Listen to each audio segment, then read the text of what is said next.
Right now it's hot and dry all across southern Arizona, but monsoon 2018 is right around the corner, and experts say some much needed drought relief will be coming this summer. News 4 Tucson, Stephanie Weaver's live on A Mountain with the story for us. Stephanie.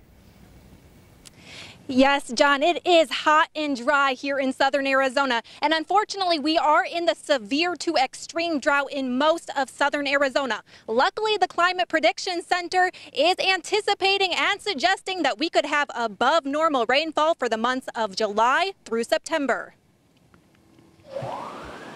The official start to the monsoon is on June 15th and ends on September 30th. But how much rain can we expect? While it's difficult to predict, National Oceanic and Atmospheric Administration's latest 3-month outlook shows increased chance of above normal rainfall July through September. This prediction shows a 67% chance in southern Arizona for near normal or above normal rainfall heading into monsoon.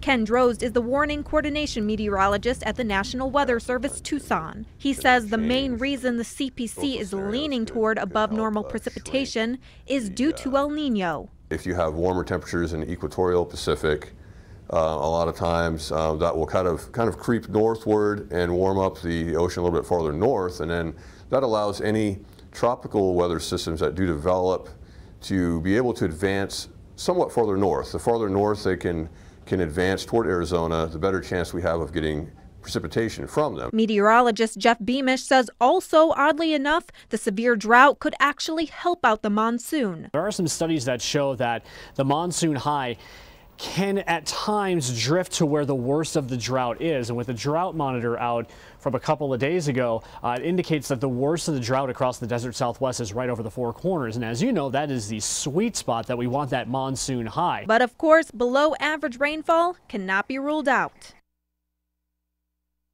Now, if you've lived in Tucson long enough, you know that this is not set in stone. The east side could get drenched while the west side stays very dry, but we are seeing some indicators like the El Nino and the monsoon high that indicate that the monsoon could actually decrease the drought in southern Arizona this year. Live from A Mountain, Stephanie Weaver, News 4 Tucson.